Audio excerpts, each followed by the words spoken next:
शिव जी के डमरू की चोरी।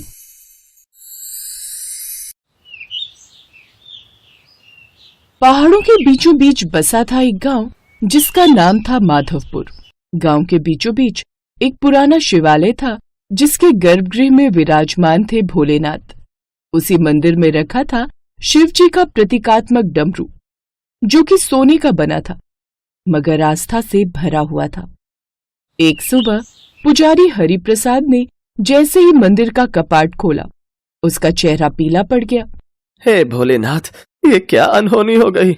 पंडित घबरा गया क्योंकि भोलेनाथ का डमरू अपनी जगह पर नहीं था। वो घबरा कर इधर उधर देखने लगा। उन्होंने इधर उधर काफी ढूंढा लेकिन उन्हें डमरू कहीं भी नहीं मिला। तभी मंदिर के बाहर खड़े कुछ भक्त अंदर आए।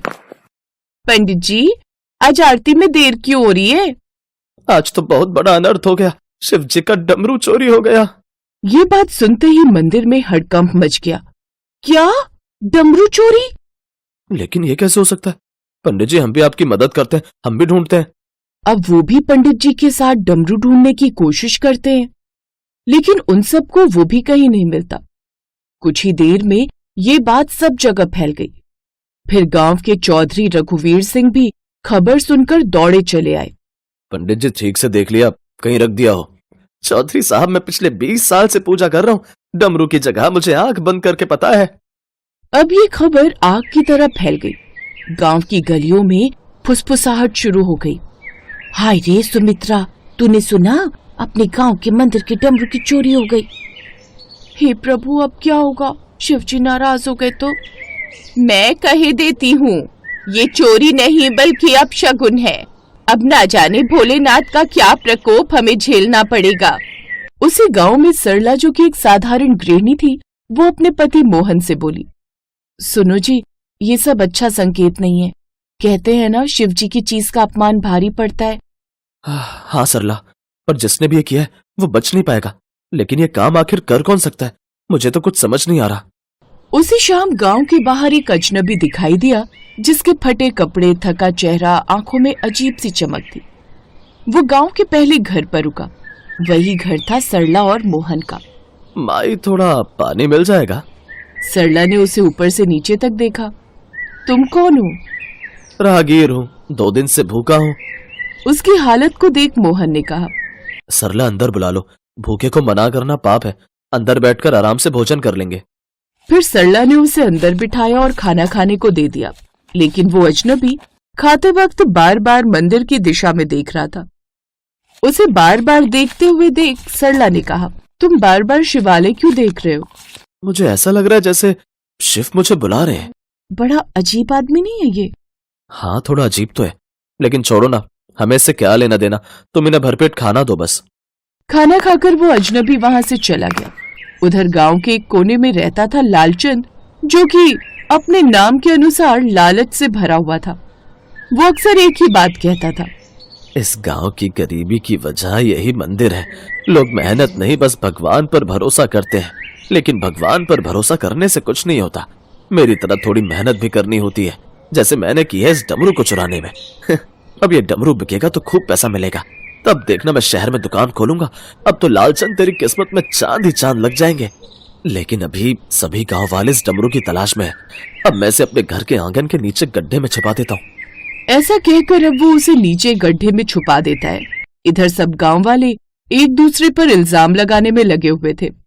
सबकी निगाहें एक दूसरे पर थी, लेकिन किसी ने भीड़ में से कहा, मुझे तो लगता है कि चोरी बाहर से नहीं, अंदर से हुई है। मतलब? लेकिन मंदिर की चाबी सिर्फ 3 लोगों के पास है, मेरे पास, चौधरी के पास और मंदिर के सबसे पुराने सेवक भोलू के पास। भोलू गांव का सीधा सादा गूंगा सा सेवक जो बचपन से मंदिर साफ करता था। भोलू का चेहरा उतर गया। चौधरी गरजे और बोले, भोलू सच बोल, रात को कहा था। भोलू ने कांपते हाथों से इशारा किया कि वो मंदिर में ही सो रहा था। उनकी बात सुनकर तभी सरला बोली, नहीं नहीं, भोलू ऐसा नहीं कर सकता। अरे ये बेचारा तो मासूम है, इसे तो ठीक से कुछ पता भी नहीं। तुम कैसे इतने विश्वास के साथ कह सकते हो? अरे वो बेचारा मासूम है, गूंगा है, तो इसका मतलब ये थोड़ी कि हम उन पर इल्जाम लगा दें। वो तो भोलेनाथ का बहुत बड़ा भक्त है, वो ये काम नहीं कर सकता। अरे चल चल, ज्यादा उसकी तरफदारी मत कर। मुझे तो लगता है ये इसी का काम है। गूंगा है तो इस पर किसी का शक भी नहीं जाएगा। सही कहते हो भैया, सोने का डमरू देखकर इसके अंदर लालच भर गया होगा, इसीलिए इसने यही सोचा होगा कि जितनी सारी उम्र भर नहीं कमा पाऊंगा, इसे बेचकर एक ही बार कमा लूंगा। हाँ याद आया, मैंने तो इसे कई बार उस सोने के डमरू को बड़ी देर तक निहारते हुए भी देखा था। तो साबित हो गया कि असली गुनहगार भोला ही है। देखो बोला, हम तुम्हें सुबह तक का वक्त देते हैं। अगर तूने वो सोने का डमरू लाकर दे दिया तो हम तुम्हें माफ कर देंगे, नहीं तो तुझे तेरे किए की अच्छी सजा मिलेगी। अपना फरमान सुनाकर वो वहां से चले गए, लेकिन बेचारा भोला महादेव की मूर्ति के सामने हाथ जोड़कर खड़ा रहा। उधर सभी गांव वाले और लालचंद अपने अपने घर चले जाते हैं। लालचंद बड़ा खुश था कि कम से कम अब वो बेफिक्र है। अब आएगा मजा। चोरी मैंने की लेकिन सजा उसे मिलेगी, मुझ पर किसी को शक भी नहीं हुआ। फिर उसे सपना आया कि शिव जी भस्म लगाए खड़े हैं। लालच ने तुझे अंधा कर दिया है लालचंद, और अपने लालच के लिए तू किसी मासूम इंसान को बलि का बकरा बना रहा है। जो मेरा है वो लौटा दे। नहीं नहीं। घबराहट के मारे उसका सारा शरीर पसीना पसीना हो गया और सुबह तक उसका शरीर बुखार से तपने लगा। उसका सारा शरीर दर्द से टूटने लगा। मेरा शरीर दर्द के मारे टूट रहा है, लगता है अब डॉक्टर के पास जाना पड़ेगा। लालचंद दर्द से कराहता हुआ डॉक्टर के यहाँ गया, जहाँ डॉक्टर ने उसे इंजेक्शन लगाया और दवाई दी। अब थोड़ा आराम है, आज तो उस भोला को सजा भी मिलनी है। चलो चलकर पहले वहां का नजारा देखा जाए। अब लालचंद भी मंदिर की ओर चला गया, जहाँ सभी गांव वाले इकट्ठा होने लगे थे और पंचायत भोला को सजा सुनाने ही वाली थी कि तभी वही अजनबी जो मोहन के घर ठहरा था आगे आया। अगर अनुमति हो तो मैं कुछ कहूँ? ठीक है कहो, पर ध्यान रहे ये मजाक का समय नहीं। डमरू गांव से बाहर नहीं गया, वो उसी हाथ में है जो लालच से भरा है। लालच से भरा हाथ यानी कौन? लालचंद, और कौन? नहीं नहीं नहीं, ये झूठ है। ये सुनकर लालचंद कांप गया। अचानक वह गिर पड़ा, उसके हाथ पैर मुड़ने लगे। लालचंद बुरी तरह तड़पने लगा। ये देख सभी गांव वाले हैरान रह गए। माफ कर दो, वो मैंने चुराया था। फिर कहाँ है वो डमरू? मेरे घर के नीचे। मोहन और चौधरी उसे उठाकर उसके घर ले गए। फिर गड्ढे से जैसे ही डमरू निकला, सब डमरू लेकर मंदिर पहुंचे। तभी चौधरी ने देखा कि वो अजनबी कहीं नहीं था। अभी तो यही था, आखिर कहाँ गया वो अजनबी? तभी पंडित जी की आंखें फैल गईं। उन्होंने शिवलिंग की ओर इशारा किया। शिवलिंग के पास वैसी ही भस्म, वैसी ही मुस्कान जैसे उस अजनबी में थी। मोहन की आवाज भर्रा गई। इसका मतलब वो कोई इंसान नहीं था, वह मेरे भोलेनाथ थे। सभी गांव वालों ने उनके आगे हाथ जोड़े। लालचंद को गांव से नहीं निकाला गया, उसे मंदिर की सेवा दी गई। हे भोलेनाथ, आपने मुझे मारा नहीं, यही आपकी सबसे बड़ी दया है। अब लालचंद रोज मंदिर साफ करता। उस दिन के बाद जब भी डमरू बजता, गांव वालों को याद आता कि शिवजी सब देखते हैं। उनकी चीज नहीं, उनकी आस्था की चोरी सबसे बड़ा पाप है।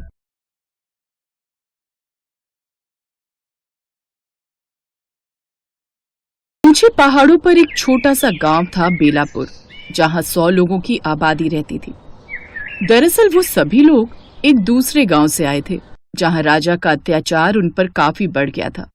इसलिए अब वो इसी गांव में आकर बस गए। अब यहाँ रहते हुए उन्हें 2 साल बीत गए। उसी गांव में माधो और उसकी पत्नी शीला भी रहते थे। माधो उस गांव में थोड़ी बहुत मजदूरी करके अपना घर चलाता था। उस गांव में शिवजी का एक बड़ा मंदिर था, जिसमें शिवजी की बड़ी सी मूर्ति लगी हुई थी और उनके हाथ में एक डमरू था। जब भी उस गांव में कोई अनहोनी होने वाली होती तो वो डमरू अपने आप जोर जोर से बजने लगता। ऐसे ही एक रोज अचानक से दिन के समय मंदिर में रखा वो डमरू खुद ही बजने लगा। अरे ये डमरू आज दिन में कैसे बजने लगा? लेकिन ये तो तभी बजता है जब गांव में कोई अनहोनी होने वाली होती है। तभी सुधा रोते हुए वहां आती है। मेरी मुन्निया को बचा लो, मेरी मुन्निया वहां उस पहाड़ी पर लटकी हुई है, अगर हाथ छूट गया तो मेरी मुन्निया। ये सुनकर सभी घबरा गए। इसका मतलब ये डमरू की आवाज इसलिए आ रही थी। तभी माधो वहां आता है। सुधा बहन, मुझे लेकर चलो वहां। अब सभी गांव वाले आकर उसे बचाने लगते हैं। माधो एक पेड़ से उस रस्सी को अपनी कमर पर बांधकर वहां से नीचे उतरने लगता है और उसे बचा लेता है। ऐसे ही समय बीतता है। बरसात का मौसम शुरू हो जाता है और एक रोज अचानक से इतनी तेज बारिश शुरू होती है कि वो रुकने का नाम ही नहीं लेती। लगातार 4 दिन से बारिश लगी रहती है। सभी लोग डर के मारे अपने अपने घरों में ही रहते हैं। तभी अचानक से फिर से वो डमरू जोर जोर से बजने लगता है। इस वक्त इस डमरू की आवाज, जरूर कोई अनहोनी होने वाली है यहाँ। तभी माधो बाहर आसमान की ओर देखता है। हे भोलेनाथ, ये क्या संकट आने वाला है हम पर। शीला, मुझे लगता है गांव में बादल फटने वाला है।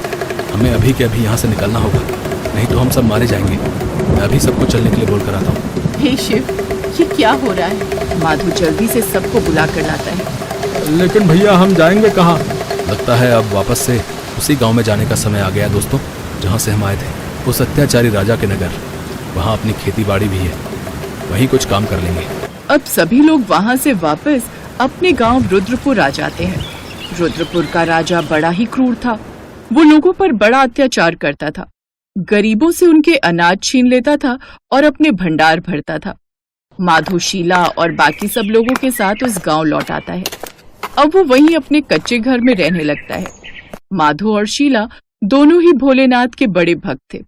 वो दिन रात उनकी पूजा करते थे। माधो वहां रहकर खेतों में फसल बोने का काम करने लगा, लेकिन आए दिन महाराज और उसके सैनिकों का अत्याचार उनको सुनने को मिलता। ऐसे ही एक रोज जब माधो खेत से लौट रहा था, तभी उसने देखा कि राजा के सैनिक एक लड़के रामू को बुरी तरह पीट रहे हैं। नहीं, मैं अपनी मेहनत की फसल महाराज को नहीं दूंगा। हम उसे दूसरे नगर में बेचेंगे। महाराज हमें हमारी कमाई का उचित दाम नहीं देते। तू ऐसे नहीं मानेगा। चलो, इसे राजमहल में ले चलो। महाराज ही इसे मृत्युदंड देंगे। नहीं नहीं सिपाही जी, रुक जाओ। रामू बेटा, दे दे अनाज, दे दे। कोई बात नहीं, हम फिर से खेती कर लेंगे। अगर तू राजमहल गया तो महाराज तुझे जिंदा नहीं छोड़ेंगे। अपने बूढ़े माता पिता का ख्याल कर बेटा। कोई बात नहीं, ये फसल, ये अनाज, ये सब इन्हें दे दे। हमारे भाग्य में जो लिखा होगा वो हमें मिल जाएगा।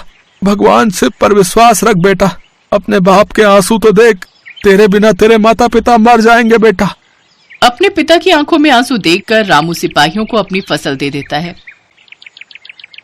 क्या हुआ स्वामी, आप अचानक से तपस्या से कैसे उठ गए? आपने तो कहा था आपकी तपस्या कई दिनों की है। पार्वती, रुद्राक्षपुर के किसान बहुत दुविधा में हैं। वहाँ के राजा के अत्याचारों से सभी नगरवासी बहुत पीड़ित हैं। वो मेरी सहायता चाहते हैं। मुझे उनकी सहायता के लिए शीघ्र ही कुछ करना होगा। अगले दिन माधो जब खेत पर जाने लगा, तभी एक साधु महाराज उसके पास आए। महाराज, ये गुड़ और बाजरे की रोटी है। मुझ गरीब के घर का ये रूखा सूखा ग्रहण कीजिए महाराज। बेटा, प्रेम से जो खिलाओ वो प्रसाद बन जाता है। भोजन बहुत ही स्वादिष्ट है। आनंद आ गया।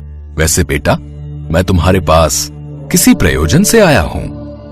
कहिए महाराज, क्या क्या आज्ञा है? बेटा, मैं यात्रा पर जा रहा हूँ। भूख लगी थी तो तुम्हारे घर में भोजन ग्रहण किया तो मुझे बहुत अच्छा लगा। तुम बहुत नेक स्वभाव के हो। मेरे पास ये एक डमरू है। मैं इसे बहुत वर्षों से अपने पास संभाल कर रखता आया हूँ। मैं यात्रा पर अगर इस डमरू को अपने साथ ले गया तो कहीं मार्ग में ये खो न जाए। इसलिए मैं चाहता हूँ कि जब तक मैं लौट कर आऊं तब तक मेरे इस डमरू को तुम संभाल कर रखो।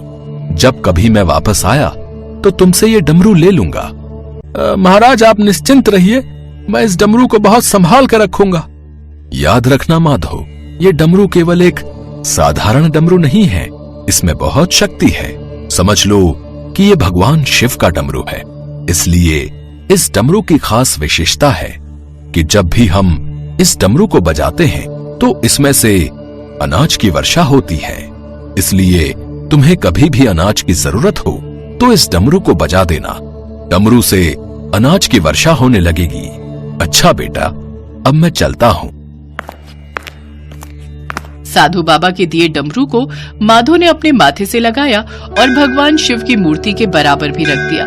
सुनो जी, ये डमरू तो हम सबके लिए बहुत ही उपयोगी है। हमारे साथ साथ और भी किसान इस डमरू से अनाज लेकर अपने घर में 2 वक्त का चूल्हा जला सकते हैं। तुम ठीक कह रही हो शीला। हमारा सारा अनाज तो महाराज ले जाते हैं। हमारे साथ साथ और भी गांव वाले कितनी रातें भूखे सोए हैं। एक काम करता हूँ, मैं कल ही ये डमरू बजाकर सब लोगों को अनाज बांट दूंगा। अगले दिन माधो ने सब गांव वालों के सामने डमरू को बजाना शुरू किया तो डमरू में से अनाज की वर्षा होने लगी। धीरे धीरे अनाज का ढेर लग गया। अब किसी को भी अनाज की कमी नहीं होगी।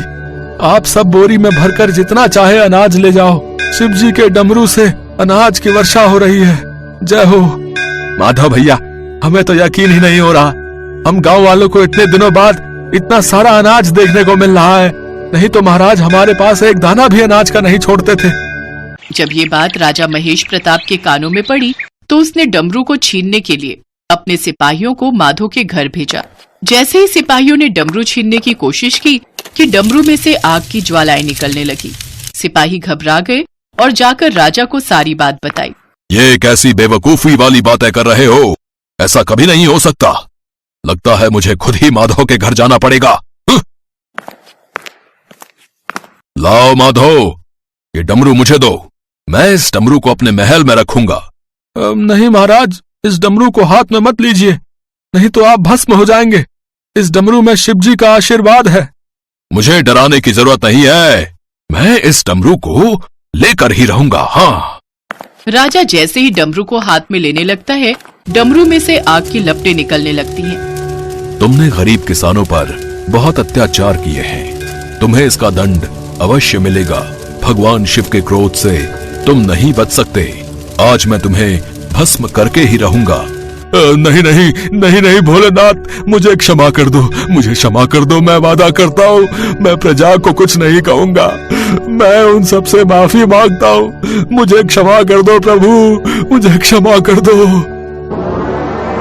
माधो, वो साधु कोई और नहीं, मेरा ही एक गण था जो मेरी आज्ञा से तुम्हारे पास ये डमरू लेकर आया था ताकि राजा महेश प्रताप के अहंकार को चूर किया जा सके। राजा महेश प्रताप, मैं तुम्हें क्षमा दान दे रहा हूं, पर याद रखना, यदि तुमने प्रजा के हित में कार्य नहीं किए तो मेरे क्रोध की अग्नि तुम्हें दोबारा क्षमा का अवसर नहीं देगी। हे शिव शंकर, हे शिव शंभो, आपकी जय हो, जय हो प्रभु, जय हो। प्रभु, आपके दर्शन करके हम धन्य हो गए। शिव जी अंतर्ध्यान हो जाते हैं। राजा महेश प्रताप को सबक मिल जाता है और वो सीधे रास्ते पर आ जाता है। उस दिन से रुद्राक्षपुर की प्रजा को कभी भी राजा महेश प्रताप ने तंग नहीं किया।